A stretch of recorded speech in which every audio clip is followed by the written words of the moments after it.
Seguimos aquí en el Espantacuervos y ahora para conversar con Marco Arana. Yo no sé si decirle padre, pero bueno, Marco Arana, líder del movimiento Tierra y Libertad. Señor Arana, padre, ¿cómo le digo? Buenas noches, primero. Marco Arana, ciudadano. Ciudadano del Perú. Muchas gracias por la acogida, Jorge, en tu programa. No, qué ocurrencia. Primero resolvamos ese tema. ¿Padre todavía, a pesar de la suspensión? Bueno, el sacramento del orden como el del bautizo y el matrimonio imprimen carácter, es decir, el que fue bautizado, aunque se vuelva a bautizar, o el que fue sacerdote toda la vida permanecerá como tal, aunque yo estoy con suspensión de funciones, ¿no? Hace ya casi poco más de año y medio que no ejerzo pastoralmente, no tengo una parroquia. No oficia misas tampoco. No, aunque vivo en una comunidad sacerdotal, como otros compañeros. Y en este tiempo que está, digamos, de civil, ¿no ha caído en tentaciones antiguas previas a su ordenación? Bueno, para comenzar, yo he tenido un largo proceso de iniciación de mi vida vocacional, ¿no?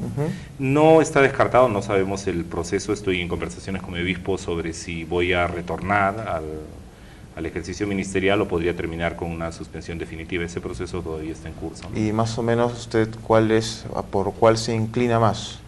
Yo creo que hay que guiarse por lo que la conciencia de uno le indica, ¿no? Y en este caso, días, por ejemplo, ¿su conciencia qué le dice? Yo estoy completamente dedicado en este momento a servir en una causa que considero política, éticamente justa, correcta, y que además no es extraña a mi fe, que es el cuidado de la creación, la protección de los derechos humanos, la lucha por la justicia social. Pero es un fenómeno político relativamente nuevo, ¿no? Que personas vinculadas directamente a la Iglesia estén en política. Supongo que Lugo, pues, despertó ciertos apetitos, ¿no? Esto es interesante tu pregunta, porque, por ejemplo, aquí en la época de la República han habido clérigos, ¿no? Recordemos que el primer presidente de la Asamblea Constituyente del Perú fue un obispo que firmó la Carta Constitucional, y en realidad el compromiso social de la Iglesia Católica en América Latina, sobre todo, y también en Filipinas, ha sido un compromiso muy activo con las causas de justicia social, derechos humanos. Pero de ahí a buscar un cargo político ya pues hay actividad política, ¿no? No, o sea, no es extraño. Por ejemplo, el presidente de la Comisión de Derechos Humanos del Parlamento brasilero es un sacerdote. ¿También suspendido? Fue inicialmente suspendido, pero luego él tenía un obispo mucho más dialogante y le han levantado la suspensión porque además ha habido mucha presión ciudadana para hacerlo. El ministro de Relaciones Exteriores de Nicaragua ante Naciones Unidas es un clérigo, ¿no?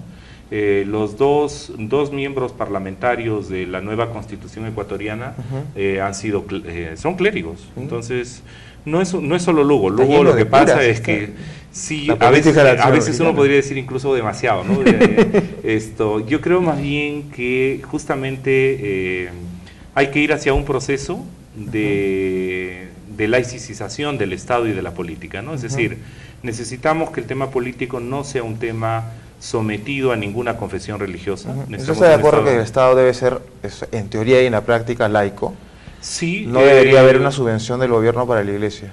No debería haber subvenciones de privilegio para la Iglesia. Yo en principio creo que, por ejemplo, si hay obras sociales, como las entendidas en campos de misión, sea en sectores populares donde el Estado no llega, en zonas amazónicas de la sierra o urbanos marginales, donde pueden haber organizaciones no gubernamentales, asociaciones civiles o iglesias que están haciendo esa labor, no porque sean instituciones religiosas, sino porque hacen obras de justicia que generan mejores condiciones para la dignidad de los derechos humanos de las personas. Esas obras deberían ser apoyadas por el Estado, pero eso al margen de que si lo organiza la Iglesia Católica o no. Así es, claro, por eso es que yo creo en el Estado laico. Es decir, lo que sí creo es que el Estado laico no debe ser concebido como un Estado anticlerical. El Estado tiene que garantizar la libertad de credo, la libertad de religiones, pero no debiera bajo ninguna manera estar bajo la tutela de una determinada confesión religiosa. El ejemplo tal vez más terrible de eso es lo que hacía Bush hijo, ¿no? Que bajo una supuesta conceptualización religiosa de la política, él se consideraba estar haciendo una cruzada moderna y una guerra él decía santa. Que hablaba con Dios, Dios me ha dicho que invade Irak. Así es, y ciertas formas, no todas, pero ciertas formas de conceptualización teocrática del poder, como ocurre con los musulmanes, por ejemplo, ¿no? Donde el poder político se concibe como poder religioso, porque le hacen daño al país.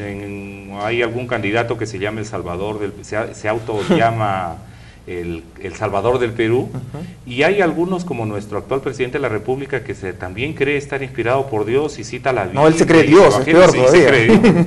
Entonces hay que desacralizar el poder, porque yo creo que los sacerdotes y los religiosos no tenemos ningún plus más que las personas. Yo no estoy aquí como sacerdote, estoy como ciudadano. Y por tanto, como ciudadano soy pasible de control civil, soy pasible de error y soy pasible de acierto. Lo único que puedo reclamar para mí es probablemente una mayor coherencia en lo que digo o en relación a mi formación, porque a decir verdad, aunque no necesariamente todos, los sacerdotes formamos parte de esta suerte de élites intelectuales que podemos tener acceso a una formación privilegiada. No digo todos necesariamente, ¿no? ¿Dónde estudió? Bueno, yo estudié, antes de ir al seminario, Sociología en la Universidad de Cajamarca, y luego hice mi maestría en la Universidad Católica, y estudié la teología en Cajamarca, en Lima, y en la Universidad Gregoriana de Roma, ¿no? Y luego pude hacer también mis estudios de especialidad en gerencia pública en Washington, ¿no? Entonces digamos que tiene un background, un currículum bastante bien organizado para enfrentar la tarea política. Que bueno, cuando usted empezó le decían el cura rojo. ¿Le gustaba ese apelativo?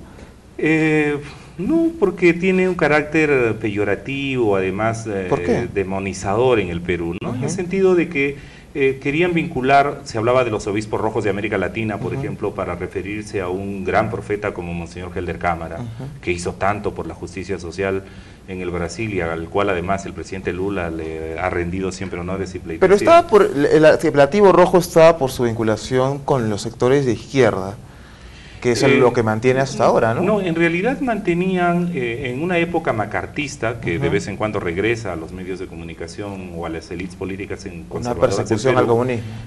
Así es, ¿no? Tiene este carácter de satanizador, de demonizador, de incitación, incluso de vinculación con la violencia, ¿no? En realidad yo no me hago problemas por los adjetivos, porque me han dicho tantas cosas, Jorge, en mi vida. O sea, ¿sí? ¿Qué no me han dicho aún, no? Me han llamado de todo.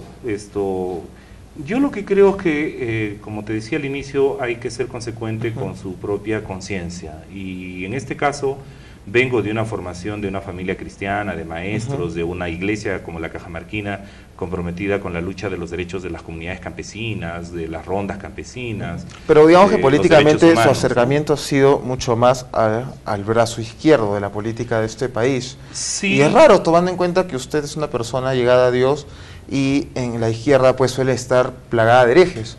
Bueno, yo creo que si Jesús hubiera vivido en esta época, probablemente le habrían dicho que lo matan también por rojo, ¿no? De hecho, le quitaron el principio de vital y derramaron su sangre, que era precisamente roja, ¿no? Pero yo creo que en el Perú lo que está faltando es una cultura democrática de la tolerancia. En el Perú no tendría por qué ser, por ejemplo, satanizado o mal visto que hubieran sectores de izquierda democrática, respetuosa de derechos, de acuerdos, de valores, si no hubiera habido un fenómeno terrible como el senderismo o el MRTA, que reclamándose del sector de la izquierda ensangrentaron el país, ¿no? Y en el Perú podría haber mayor tolerancia si tuviéramos una derecha liberal, moderna, que por lo menos respetara los derechos humanos y le concediera a todas las personas igualdad de derechos, ¿no?